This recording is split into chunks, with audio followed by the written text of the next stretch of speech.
Hello there guys, just a very quick video for you this week. I've been super busy with work and I haven't had much chance to do any modelling, but I thought I would give you an update on the Scalextric track which I've been building over the last few weeks. I'll show you some video footage in a moment. It was filmed on my phone so it's not the highest quality, but you just have to bear with me on that one please. Anyway, as you can see I've got the table finished and I've got the track laid down. The table is 9mm plywood with 38mm square battens around the outside and down the centre, and then the legs are made out of 44mm square wood. On the longest side, which is sort of furthest away from us, about 11 o'clock, it measures 2.6 metres. On the side that's sort of at 2 o'clock it measures 1.9 metres, and then the left hand part as we look at it is 103 centimetres deep, and the right hand part from where we are to the radiator is 82 centimetres deep. You might notice that the legs are all resting on a small piece of wood. There's a good reason for that. All the legs are slightly too short, not through design but through choice. Basically, in order to get the IKEA unit underneath the table, the legs would need to be 804mm long. However, if I cut them that long, I would only get 2 legs and almost a third one, but not quite, out of a 2.4 metre section of wood. So most of that 2.4 metre section of wood would be wasted. Rather than do that, I cut the 2.4 metres into 3 equal lengths of 800mm, and then just boosted each leg with a bit of a spacer. I can put some proper feet or wheels or something on those legs later if I want, but it just seems sensible to me not to waste those lengths of wood. Okay, so let's have a closer look, and apologies once again for the smartphone quality video. So there's a wide angle shot of the overall layout. A bit messy at the moment, it's still obviously in progress. And you can see that I've got the track all laid on top of some 6mm XPS foam. The reason for that was mainly to hopefully reduce the noise. We've got a hole over here on the right hand side, which I'll talk more about later. But the power base and the start finish line is here, and going in an anti-clockwise direction we go under the bridge into a sort of tight right hairpin in front of the grandstands, which I'll come back to, under the banking, around that hole in the table, another hairpin. There's quite a few tight corners on this circuit, back under the banking again,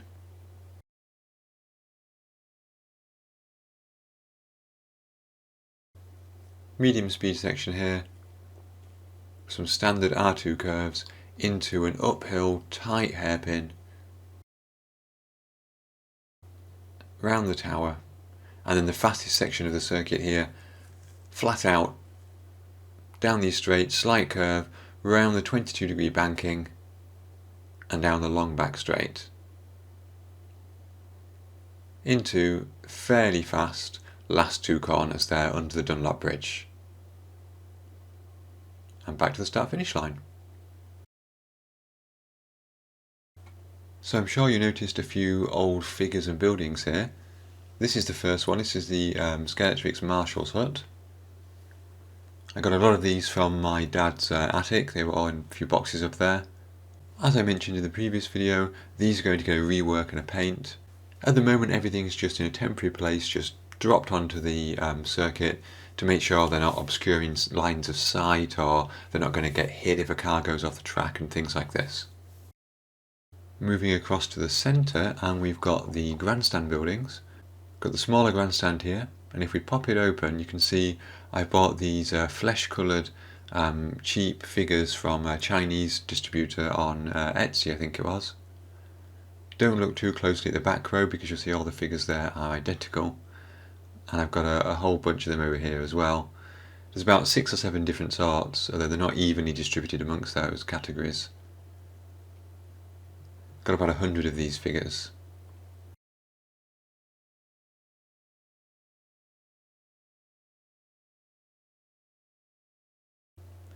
Then we move to the bigger grandstand, where you can see a mix of those new Chinese figures and the older Scalextric's painted figures, which will be repainted later.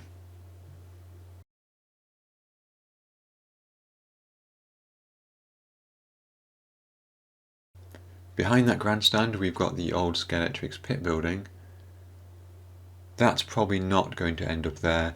I'm just putting that there at the moment to get an idea of scale, because I might try to build some shop fronts into that area underneath the banking.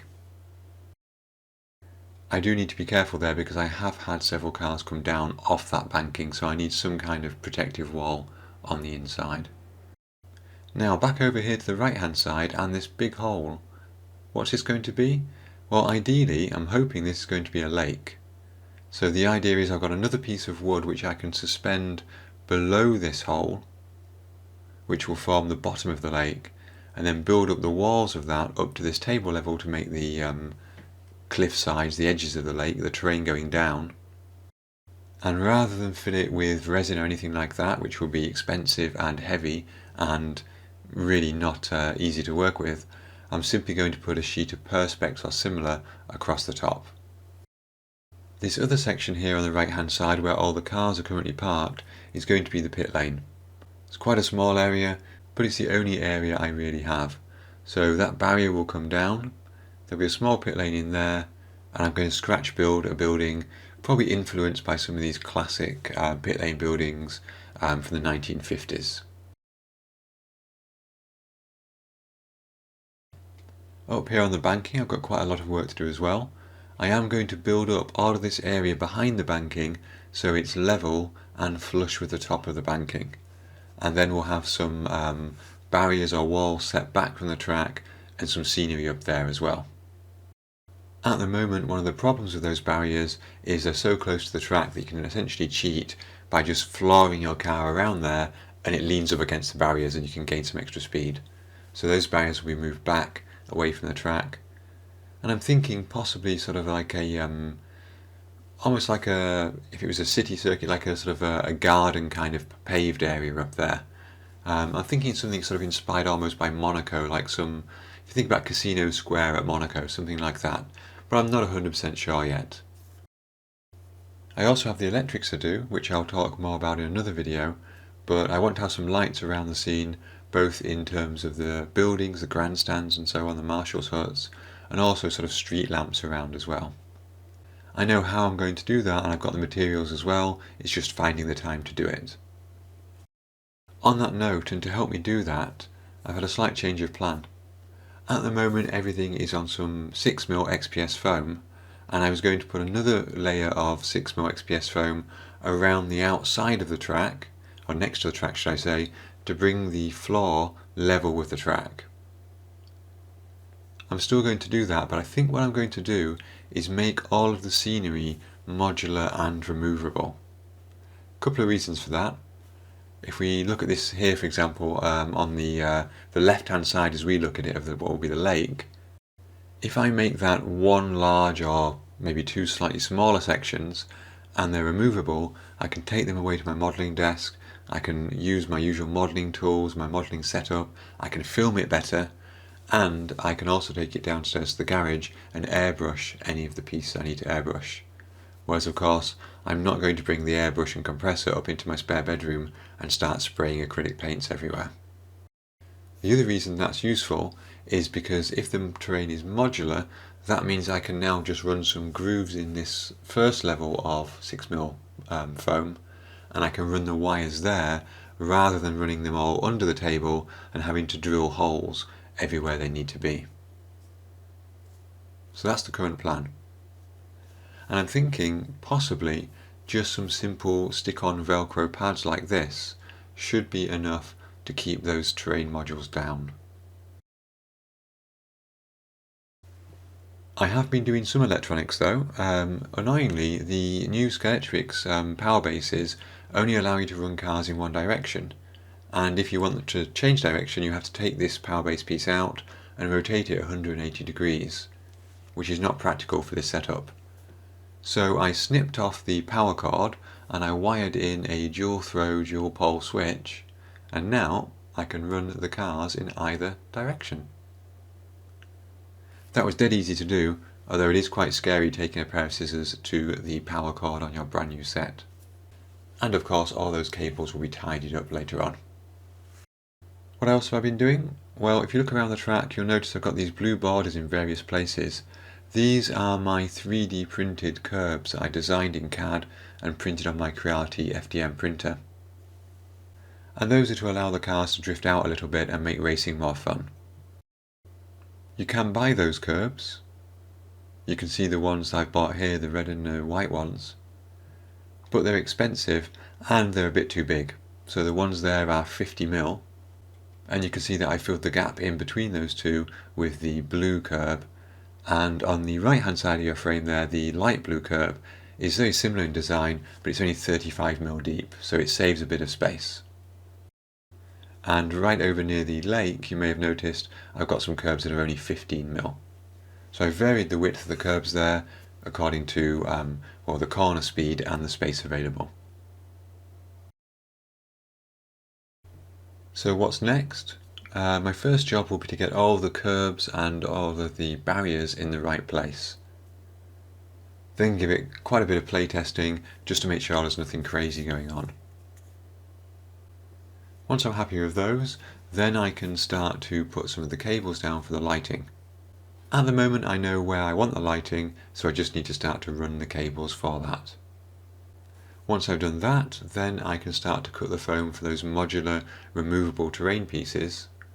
And I think really before I can do that, I need to get any vertical pieces of foam in place for the walls on the tunnels and so on. In terms of those walls, I need to decide what I'm going to do with them. Am I going to make them sort of stonework, a bit like some of the walls you see at Monaco? Am I going to make them modern concrete? Probably not, I think. Maybe some painted stonework with some classic advertising signs on them. Not quite sure yet. On the left hand side, as we look at things where that red marshal's hut is, I'm going to have a small grassy area with maybe a couple of footpaths, and of course some of the figures will go around there as well, and a couple of street lights as well. Down that long straight at the back, again it's going to be quite a grassy area because it's only quite narrow, and I'm going to have maybe a wooden sort of picket fence style going down the back there, possibly even just some hay bales at the edge of the track. At the risk of tempting fate, hopefully no car should go off there, but I think that will maintain that sort of 50s, 60s look. Somebody did mention in my last video they thought there was too much track on the table and there wouldn't be a lot of room for modelling. And I think that's right to an extent, but I think also that helps because it will help me make lots of small, more detailed areas. I think one of the things I've learned with modelling over the years is if you make something large and there's lots of open space, that's when it looks less realistic because it's harder to get that natural sort of diversity of terrain and colour and texture and so on. With that in mind, where the white shell tower currently is, I'm going to have a spectator area, just a sort of a walk around area with a tunnel going up at sort of 2 o'clock to the area behind it. And if we think about the grandstands and that control tower, all of those are going to be completely repainted. At the moment they're quite shiny plastic, especially the grandstands. They'll be repainted to give them a more period look. On that big grandstand, for example, I'll probably get rid of that big GTX sign and add a few more details to make it look a little bit older. Finally, in that rear corner there, I might have a little bit of a hillside. I really liked this reference photo that I saw here. This is the Italian Grand Prix one year, I think, and I love the fact that these spectators have climbed up the back of this sign and smashed their way through it to get a better view of the track. So I can just see that in there in the corner looking out over the circuit. The other thing that I'd like to include, and this is kind of inspired by the Senna and Fangio Memorial at Donington Park, is some kind of memorial basically. At the moment I'm thinking not a statue like this to an individual person, but perhaps like a Grand Prix car or something, sort of a statue memorial kind of setup. Not quite sure yet, but I've got an idea of where it might go and how it might look, but it's hard for me to explain, so I'll show you more about that one in the future.